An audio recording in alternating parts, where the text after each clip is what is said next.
Good morning, students. How are you? Today I am going to revise international trade. In this chapter, we will discussing. ठीक है बेटा, तो आज से अपन इनके क्वेश्चन आंसर डिस्कस करेंगे. Okay, what is the basic function of the world trade organisation. World trade organisation के बेसिक फंक्शंस क्या क्या थे? तो बेसिक फंक्शंस क्या थे? Global rules of trade between nations. It set the rules for the global trading and resolve the dispute between member nations. मैंने बताया था आपको कि मेंबर नेशंस के बीच में कोई डिस्प्यूट्स हो जाए तो WTO के जरिए वो सारे सॉल्व किए जाते थे. बेटा WTO के फंक्शंस क्या क्या थे? ये मेंबर जो इसके कंट्री होते थे उनके बीच में कोई डिस्प्यूट्स हो जाए तो उनको सॉल्व करता था, पहला. सेकंड क्या था? प्रमोशन करता था फ्री एंड फेयर ट्रेड का. अच्छा, फ्री और फेयर ट्रेड का मतलब बेटा ये नहीं है कि इंपोर्ट ड्यूटी एक्सपोर्ट ड्यूटी बिल्कुल नहीं लगेगी लेकिन रीजनेबल लगेगी. Okay. WTO also cover trade in service such as telecommunication and banking and other issues such as intellectual rights वगैरह. दूसरे भी सर्विस वगैरह भी होते थे, जरूरी नहीं है ट्रेड ही देखे. जैसे यहाँ का कोई बंदा वहाँ डॉक्टर बन के चला गया, सर्विस करने लग गया, इंजीनियर करने लग गए, तो उनके साथ में भी कोई डिस्प्यूट होंगे तो वो मैटर भी WTO सुनेगा.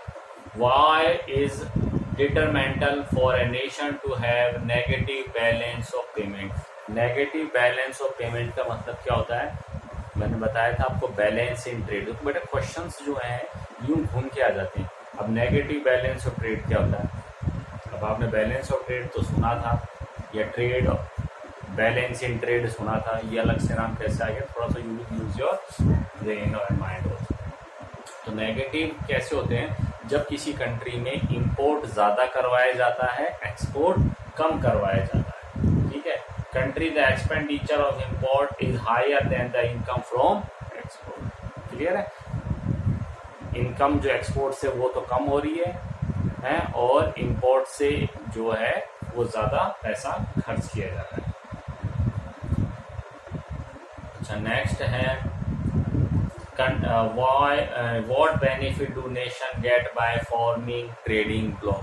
फॉर्मिंग या ट्रेडिंग ब्लॉक्स बनाने के फायदे क्या क्या हैं? तो देखो, जितने भी ट्रेडिंग ब्लॉक्स हैं ये कंट्रीज के सराउंडिंग एरियाज में ही होते हैं, ये फार भी नहीं होते. जैसे WTO है, कहाँ है उसका हेडक्वार्टर? जिनेवा, स्विट्जरलैंड में. इंडिया से काफ़ी दूर है, जबकि इंडिया जो है साफ्टा से एशियन से जुड़ा हुआ है, तो एशियन बिल्कुल पास में ही है. ये सराउंडिंग 7-8 कंट्रीज जो हैं इन्हीं के बीच में ही होता है, तो ये बिल्कुल पास होते हैं. ये देखो, ऐसा भी लिखना ज़रूरी होता है. कंट्री विद जोग्राफिकल प्रॉक्सिमिटीज पास होते हैं, सिमिलरिटीज होती हैं उन कंट्रीज में, and complementaries in trading item from trade block.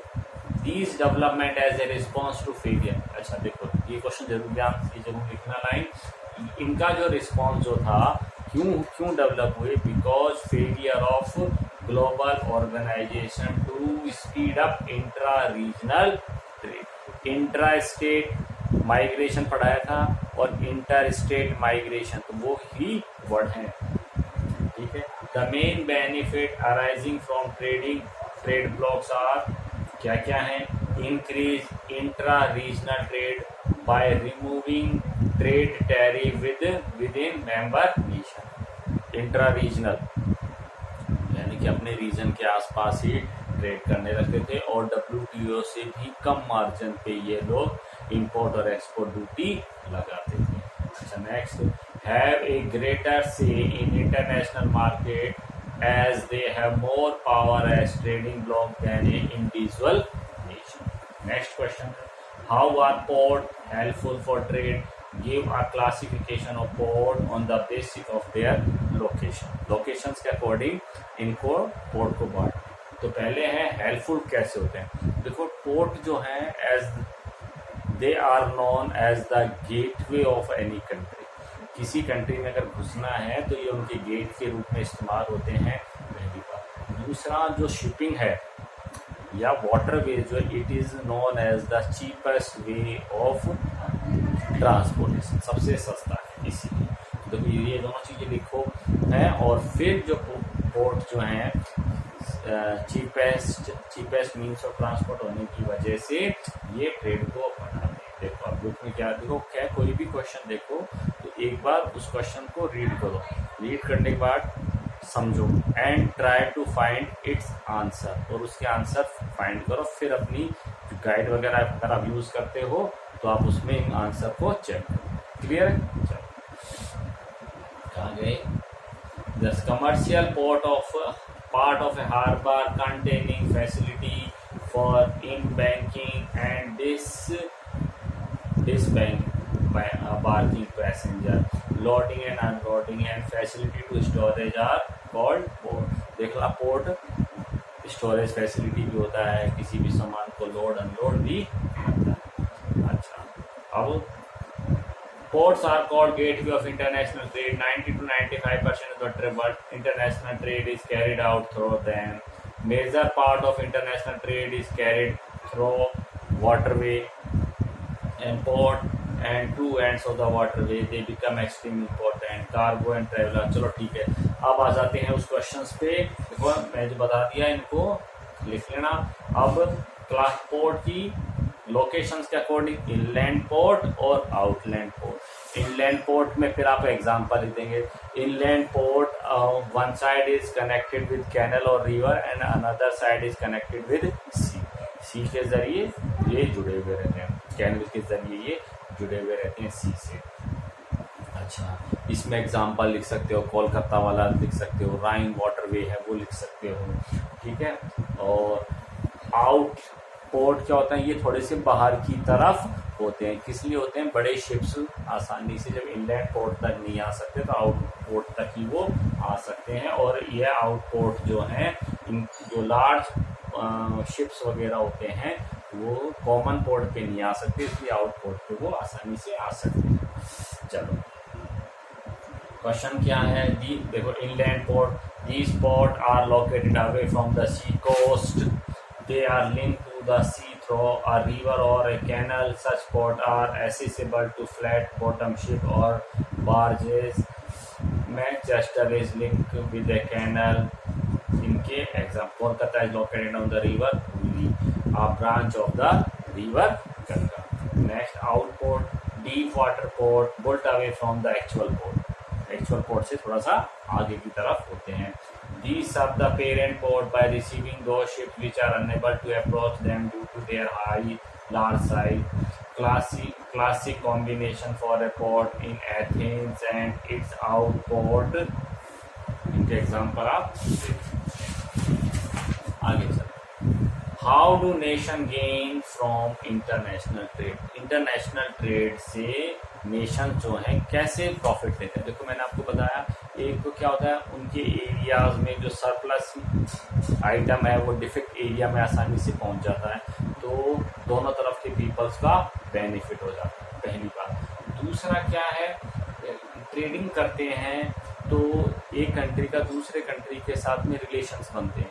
In relations की वजह से जैसे आपने सुना होगा कोई अपने इंडिया का कोई क्रिमिनल है, विदेश भाग जाते हैं, फॉरेन चले जाते हैं, तो वहाँ से उसको पकड़ कर अपन वापस इंडिया के अंदर ले आते हैं। वो किस लिए इसी वजह से उनको पकड़ कर ले आते हैं, एक आना जाना लगा रहता है।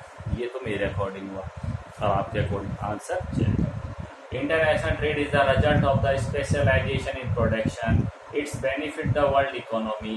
If different country practice specialization and division of labor in the production of commodity or provision of service, each kind of specialization can give rise to trade। Thus, international trade is based on the principle of comparative advantage, complementary and transferability of goods and service, and in principle should be mutually benefit to the trading है। अब specialization is high level of the production with availability of the foreign technology and production equipment, even developing nations are able to increase their production level। अभी trading blocks क्यों तेजी से बढ़ रहे हैं, international trade क्यों बढ़ रहा है, क्योंकि हायर लेवल ऑफ प्रोडक्शन होने लग गया, बाहर से मशीनें आने लग गई हैं, बेटर स्टैंडर्ड ऑफ लिविंग हो गया है पीपल्स का, है, महंगी महंगी चीज़ें मंगाते हैं। Okay, world wide availability of goods and services. अब है डिफाइंड ट्रेड, लिख लेंगे डिफाइंड ट्रेड्स क्या हैं। व्हाट आर द टू, अच्छा जो क्वेश्चन मैंने दिया था, what are the two level at which trades can be conducted. Okay, why do country trade with each other, क्यों एक दूसरे के साथ में ट्रेड करते हैं। Country need to trade to obtain commodity that they can't produce themselves और they get elsewhere at lower price. Trade इसलिए किया जाता है कि कुछ कंट्री ऐसे होते हैं जो पर्टिकुलर चीज़ उनके रीजन में नहीं उगती है, ठीक है, तो वो उस प्रोड्यूस को, उस प्रोडक्ट को कहीं दूसरे कंट्री से मंगा ले। What is meant by the barter system? पुराना प्रीमिटिव टाइप का ये एक्सचेंज ऑफ सिस्टम है ये। Which two country were connected by the Silk Route? Italy and China were connected by the Silk Route. Define slave trade. European करते थे, African के peoples को पकड़ के ले आते थे और कॉलोनीज में छोड़ दिया करते थे। What is considered as volume of trade? Volume of trade का मतलब होता है कितने टन में अब हो रहा है, इसको रुपीज में भी काउंट करते हैं। Total value of goods and service trademark up the volume of total value, value बता रही है, वेट किया जाता है कई बार। What is balance of trade, import और एक्सपोर्ट का। व्हाट इज डंपिंग, डंपिंग में क्या होता है, अपने बताया था आपको कि अपने एरिया का अनयूजेबल जो प्रोडक्ट होता है वो किसी दूसरे कंट्री में, लेस डेवलप कंट्री में वो प्रोडक्ट बेच दिया जाए। जैसे मैंने एग्जांपल दिया था 4G सिम, 4G फोन का और 3G फोन का। व्हेन वर WTO फॉर्म, कब फॉर्म किया गया था, 1948 में, जिसका नाम था journal agreement for tariffs and trade. 1994 में है, फिर इसके बाद में 1 जनवरी 1995 में इनका नाम चेंज हो गया, WTO हो गया, जिनेवा में इनका हेडक्वार्टर हो गया। Okay, where are the headquarter of the following located. अब कुछ कंट्री हैं, ट्रेडिंग ब्लॉक्स हैं, इनके आपको हेडक्वार्टर ढूंढने, जैसे एशियन का कहाँ है, जकार्ता में हो गया, जकार्ता का है इंडोनेशिया, ठीक है।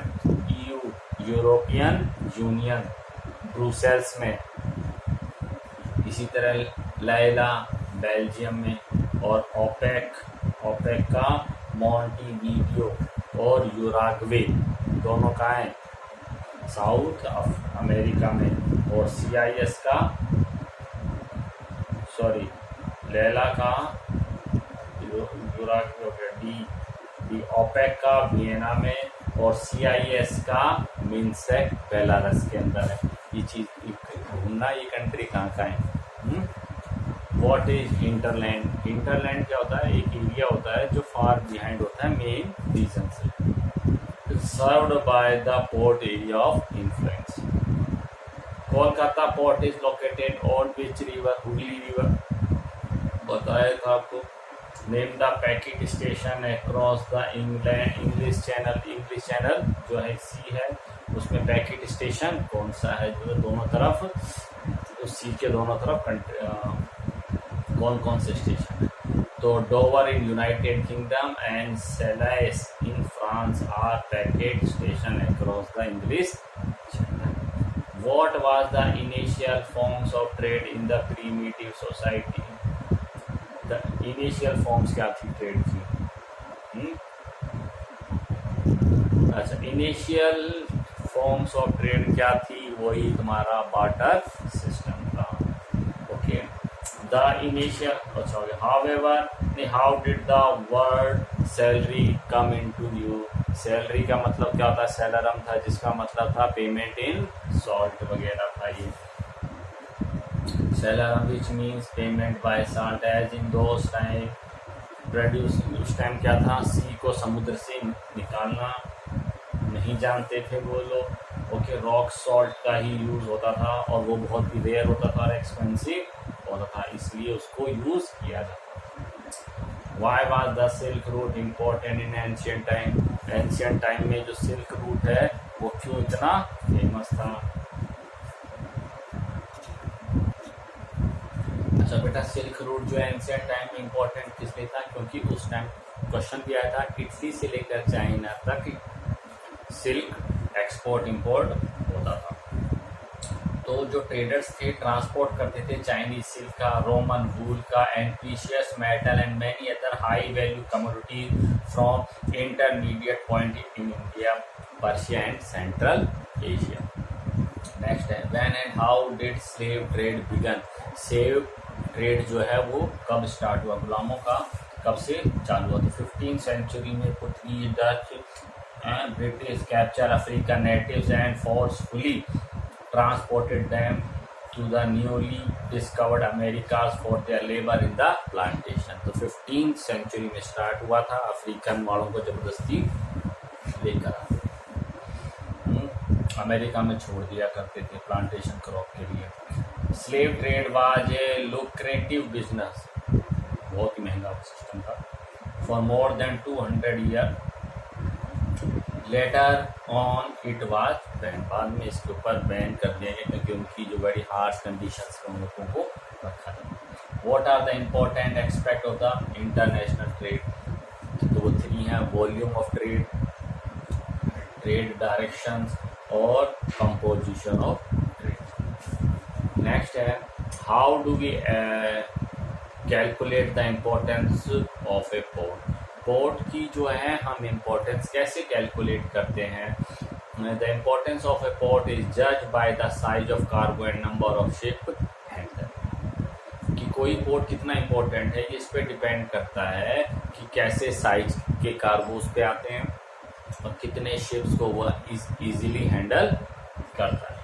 The quantity of cargo handle bye A port is indicate of the level of the development of it inter.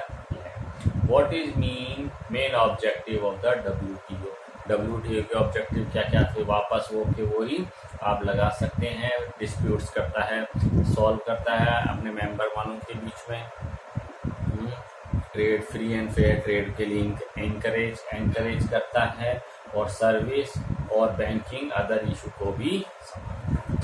Right a brief note on NAFTA, हाँ बेटा मैंने बताया था नाफ्टा, ओपेक, EU तुम्हारे पॉलिटिकल साइंस में भी हैं ये, इनके मेरे पास कोड भी हैं, चाहो तुम वहाँ से कवर कर लेना या यहाँ से। कई बार ये शॉर्ट नोट, हालांकि अभी तक पूछे नहीं जाते इनके शॉर्ट नोट ऑन जैसे नाफ्टा वगैरह, तो इनमें क्या करना है, जैसे आपकी बुक में लिखा हुआ है व्हेन दे वर फॉर्म, कब फॉर्म हुए, उनका हेडक्वार्टर कौन कौन सा है, ठीक है, उनके मेंबर्स जो कंट्रीज हैं वो कौन से हैं, ठीक है, फिर वो ट्रेड किस चीज़ का करते हैं, क्या रिलेशन उनका मेंटेन है, तो यह भी कर लेना।